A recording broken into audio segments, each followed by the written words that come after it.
Hello student, CBSE का जो notification एक आ चुका है आप देख सकते हैं, मैंने यहाँ लगा रखा है जिसमें एग्ज़ाम डेट्स के बारे में बताया गया है, जिसको मैं हाईलाइट करके भी दिखा रहा हूँ, देख सकते हैं आप लोग। तो स्टूडेंट अब आपको कमर कस के तैयार होना है कि एक स्ट्रेटजी बनानी है। एक इस तरह से नहीं पढ़ना है कि ब्लाइंडली जो भी मन में आया पढ़ते जा रहे हैं, एक फुल प्रूफ स्ट्रेटजी अपने को बनानी है। My self Pradeep Sahajwani, teaching the class 9th and 10th CBSE exclusively right from 18 years. तो 9th and 10th को जो मैं 18 ईयर से पढ़ा रहा हूँ और जिस टाइम में बच्चों में क्या चेंजेस होते हैं टुवर्ड्स द स्टडीज़, वो मैं आपके साथ शेयर करूँगा। तो स्टूडेंट आइए डिस्कस करते हैं एक फुल प्रूफ प्लान, एक स्ट्रेटजी 3.5 महीने के हिसाब से। 3.5 months रह गए हैं अपने को, तो क्या करना है। तो सबसे इंपॉर्टेंट टिप तो ये दूंगा मैं, मैथ्स, फिजिक्स, केमिस्ट्री, ये जो टॉपिक्स सब्जेक्ट्स होते हैं इनको आप कम कर दें। कम मतलब बिल्कुल नियरर टू 10% कर दें, बंद ही कर दें एक तरह से। क्यों? क्योंकि क्या होता है, जब हम लोग क्लासेस लेते थे फिजिकली कोचिंग क्लासेस में, तो बच्चे इस टाइम पे स्कूल से भी मैं देखता था छुट्टी मारते थे, और यहाँ कोचिंग से मैं भी छुट्टी आना बंद कर देते थे, छुट्टी लेते थे कि हमें अब थोड़ा सा अदर सब्जेक्ट्स पे ध्यान देना है, सेल्फ स्टडी पे ध्यान देना है। लेकिन होता क्या था, स्टूडेंट घर जाके करते वही थे, मैथ्स करते वही थे, फिजिक्स के न्यूमेरिकल और केमिस्ट्री वगैरह बायो, और सोशल को खाली एक साइड में रखते सोचते रहते थे कि सोशल कैसे पढ़ना है ना स्टूडेंट। आप समझ रहे होंगे मेरा इशारा सोशल स्टडी की तरफ है, क्योंकि सोशल स्टडी वगैरह साल भर हम लोग अच्छे से सीरियसली नहीं देख पाते हैं मैक्सिमम स्टूडेंट्स। तो आप लोगों को अब बाकी जो सब्जेक्ट्स हैं, मैथ्स, फिजिक्स, केमिस्ट्री, जो थ्रू आउट ऑफ ईयर ढंग से अच्छे से कर रहे हैं उसको बंद कर देना चाहिए।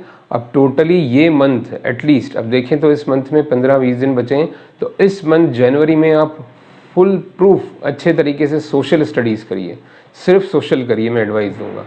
और इसमें भी आपको एनसीईआरटी में लेके जो इंपॉर्टेंट पैराग्राफ से अंडरलाइन करके और उन पे क्वेश्चन सेल्फ क्रिएट करके तैयार करिए।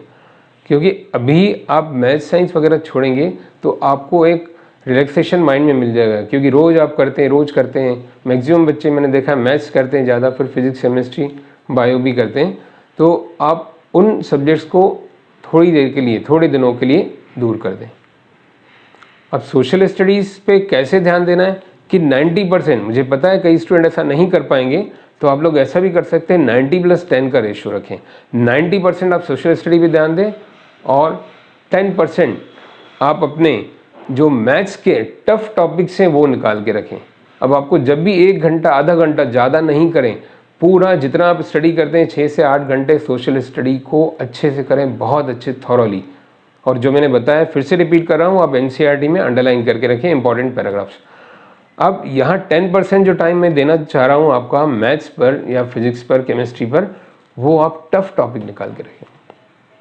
फॉर एग्जांपल ज्योमेट्री में सिमिलर ट्राइंगल थ्योरम बेस्ड जो क्वेश्चंस हैं, उनमें मैंने देखा है बच्चों को थोड़ा फोबिया होता है, तो वो क्वेश्चंस आप निकाल के रख लें और उनको पार्शियल अटेम्प्ट करें, थोड़ा थोड़ा करते रहें, थोड़ा थोड़ा जितना आता है।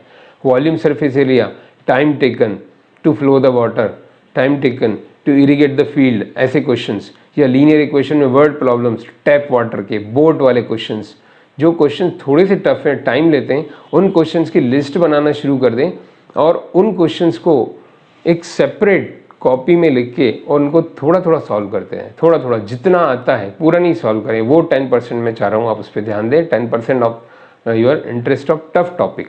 बाकी 90% आप सोशल स्टडीज़ पे ध्यान दें, go towards the social studies, social studies निकटता बढ़ाएं, थोड़ा उसको ध्यान दें जिसको साल भर आपने अच्छे से नहीं देखा। अब हम आते हैं स्टूडेंट फरवरी पे। तो फरवरी हमारे पास है, तो फरवरी में आप 10 डेज और भी खींच सकते हैं सोशल स्टडी में, कोई चिंता की बात नहीं, काफ़ी टाइम है। फरवरी में मान लो 10 तारीख तो हमने और ये रेशियो पकड़ के रखा, कौन सा, 90+10, 90% social studies, 10% maths, physics, chemistry वगैरह, 1-2 घंटा बस, थोड़ा सा। अब यहाँ पर आप मान लीजिए 10 तारीख फिक्स करते हैं या 5 तारीख फिक्स करते हैं, तो after 10 of February you come to the tough topic, then you come to the convert the ratio 80:20। 80:20 कैसे?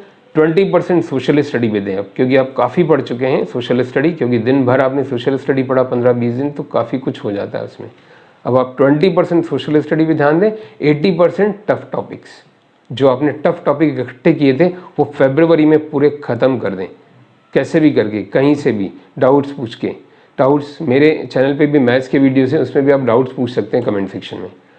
तो उसमें टफ टॉपिक्स में क्या आ गया, एक तो जो मैंने बताया ज्योमेट्री, वॉल्यूम, सरफेस एरिया, और भी आपको जो वर्ड प्रॉब्लम लगती है टफ, और दूसरा जो नया इंट्रोड्यूस हुआ है केस स्टडी क्वेश्चंस। जो नई चीज़ें हैं अब उनको करें आप फरवरी में। केस स्टडी क्वेश्चंस कुछ भी नहीं है स्टूडेंट्स, खाली क्या है उसी मैथ्स के क्वेश्चन को प्रैक्टिकल बना दिया गया है कि for example height of the tower बताओ, उसमें डायग्राम दे दिया गया है। एक मंकी इस पे चढ़ रहा है तो उसने कितना रोप का लेंथ पार किया, तो वो उसको आपको हाइपोटेनस निकालना है। तो केस स्टडी क्वेश्चंस जो जिसका भी मैंने वीडियो बनाया हुआ है वो मैं साइड में स्क्रीन में दे रहा हूँ, थंबनेल आप देख सकते हैं। जो ये केस स्टडी क्वेश्चंस भी आप सॉल्व कर सकते हैं, मेरे वीडियोस में भी देख सकते हैं। तो ये फरवरी मंथ आपका tough topics, new topics, case study, ऐसे क्वेश्चंस करिए पूरा फरवरी। अब स्टूडेंट्स अपन आ जाते हैं मार्च पे। अब मार्च में आप क्या करें, स्मूथ स्टडी करें, बिल्कुल smooth, equally you spend the equal time on all subjects, on all topics. मतलब बिल्कुल बराबर टाइम दें, 2-2 घंटा, 2 घंटा मैथ्स, 2 घंटा साइंस, 2 घंटा सोशल स्टडीज़, 3 आवर्स साइंस में 3 आवर्स देना चाहिए आपको। Physics, chemistry, biology, analytical subjects हैं तो इन पे आपको 3 आवर्स देना चाहिए। 2 hours maths, 3 hours science, then 2 hours again social studies. मैं इसको कम करके दे रहा हूँ कि ताकि आप बाकी अपना माइंड थोड़ा सा एन्जॉयमेंट में लगाएं। इसको टोटली अपने आप को स्ट्रेस ना रखें कि हमें 6-6 घंटा, 4-4 घंटा पढ़ना है, क्योंकि वो जो 2 आवर्स मैं बता रहा हूँ वो क्रीम होने चाहिए। वो 2 आवर्स मीन्स अगर आपके 2 आवर्स स्टार्ट होते हैं मान लो किसी टॉपिक को 2 बजे, तो 2 से 4 मतलब आपको पानी का गिलास भी अपने सामने रखना है, पानी पीने के लिए भी नहीं उठना है।